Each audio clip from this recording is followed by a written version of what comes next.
Yan po ang pinangangalandakan ni Sara Duterte sa mga interview sa kanya sa The Hague. Kini-question yung crimes against humanity sa rally. Questionin ninyo doon sa sa harap ng mga judges, hindi sa pamamagitan ng mga rally. Kasi wala man pong mangyayari.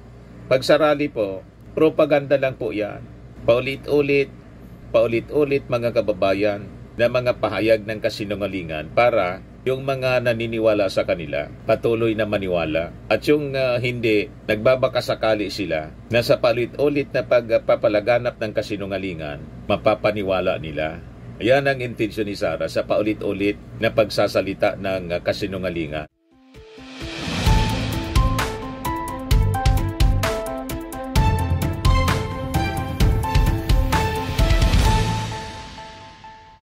Hello po mga kababayan, si Dante Maravillas, Bicolano vlogger, broadcast journalist from Albay. Pag-usapan natin itong statement mga kababayan ni General Torre, hindi tungkol sa boxing nila ni Baste, kasi si Baste po naduwag na.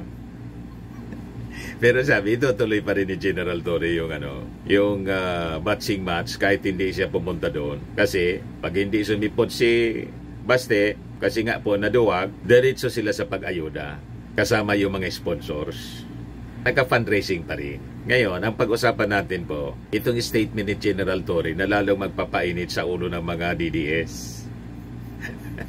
Lalo na po ni Baste, saka ni Sara Duterte, pati siguro ni Bato de la Rosa, kasi siya yung pasimuno ng Uplantukhang. Flood anya, depektibo, manaling sabi, yung Uplantukhang ng previous administration. Depektibo man talaga po kasi yung mismong utak, depektibo yung utak. Tama ba? But before natin pag-usapan po mga kababayan, click subscribe muna dito sa ating YouTube channel. Kung hindi pa po kayo nakasubscribe, and share po ninyo ito. At saka balikan natin muna yung ating portion dito po, yung kwentong katatawa na. Ilang araw na hindi tayo nakakakwento. Relax muna tayo. Padala po ito ni Edward Mangisil. Kwento ito ng magkapitbahay po. Pangalan ng lalaki, si Sebastian.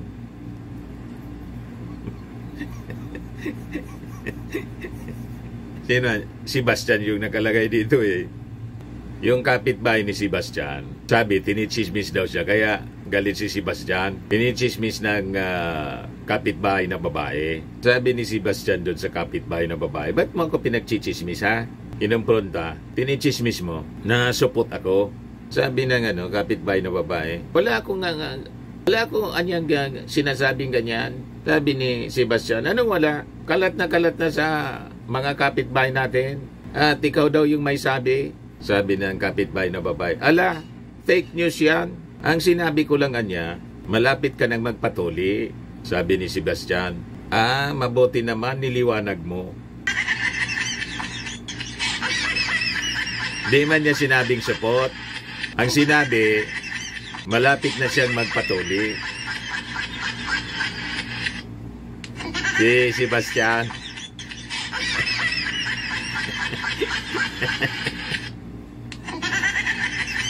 Tama naman. Hindi man niya pinangalandakan na support. Ang sinabi, malapit nang magpatuli. Buti niya, niliwanag mo.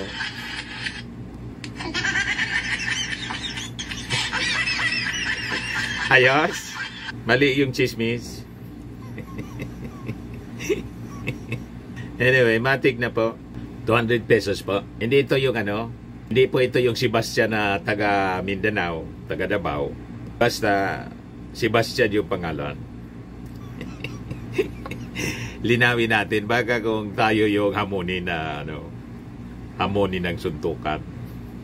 Iduwag man po ako. Parehas kami duwag. Ano ba? O ito na po. Kasali ka na rin sa ating monthly draw. Pag nabunot yung yung entry mo, yung pangalan po ninyo, 5,000 pesos sa monthly draw.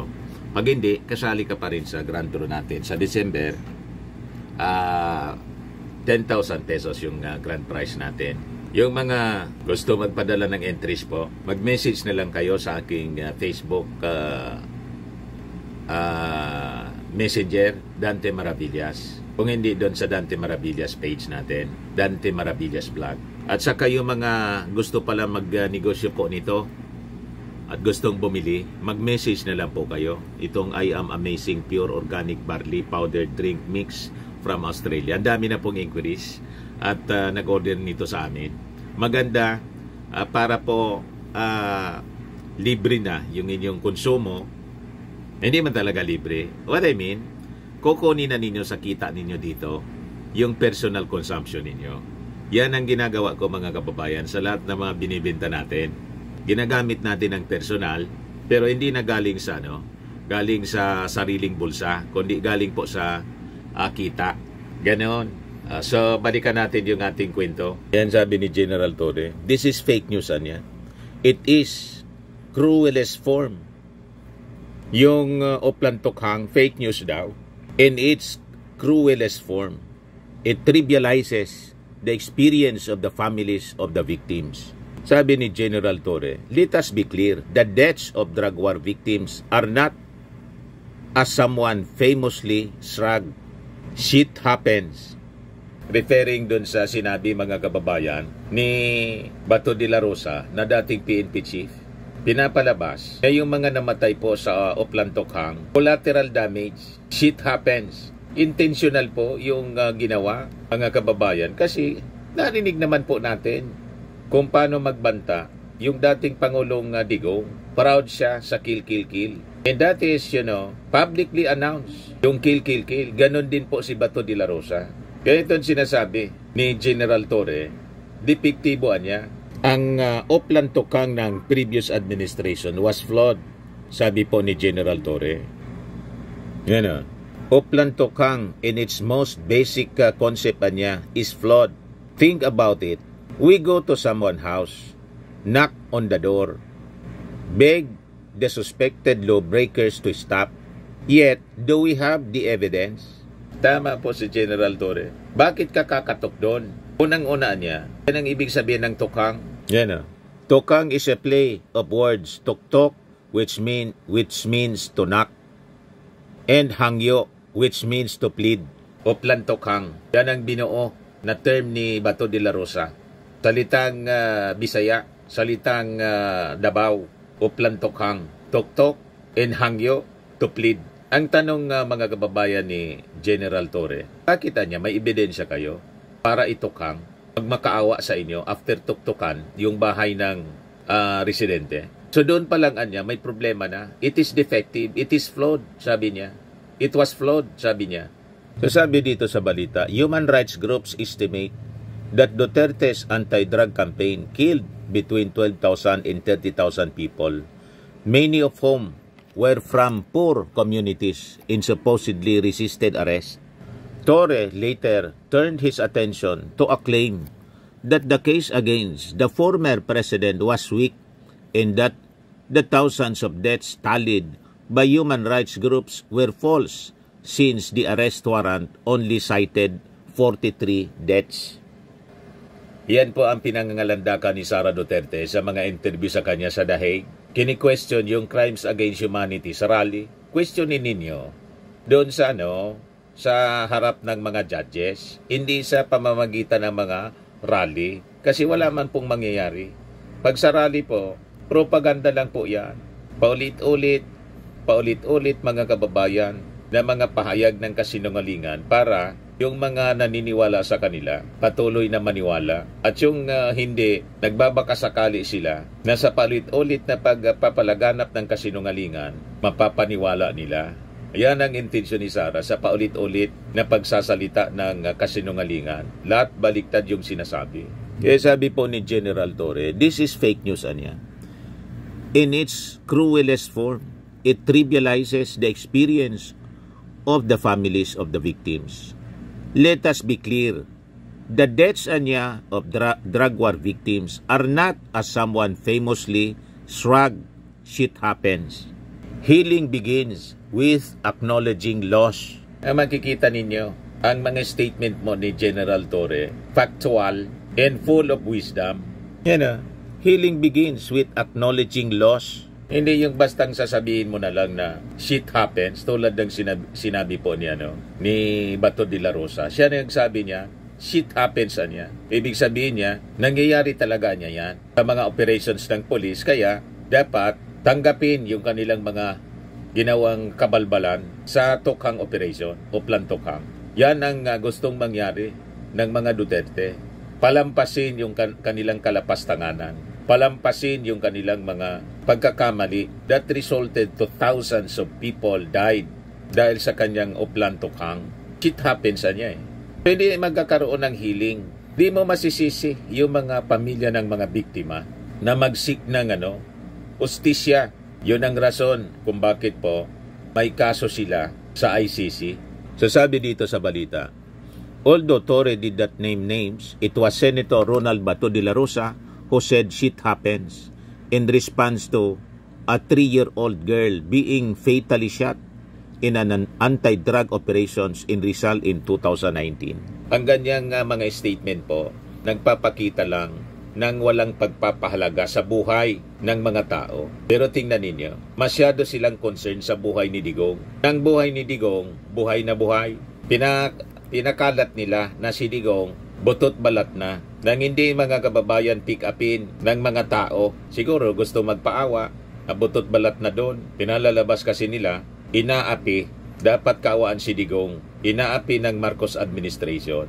Wala man pong mag-alsa ng mga tao. Gustong gatungan yung ating mga mamamayan. So tumigil na sila sa kwento ng cremation. Pati cremation po. Sabi natin, kala ko ba i-cremate na si Digong? Pagkatapos, sa sunod na bisita ni Sara, ang sinasabi ni Sara, kausap na niya daw yung tatay niya, na-interview siya sa The Hague, at ang sabi sa kanya, pag tumakbo ka niya sa pagpangulo, mangangampanya ako sa'yo sa 2028 presidential election. I hope niya makalabas ako rito. Sabi ko, akala ko ba butot balat na si Digong? Bakit may plano pang mangampanya?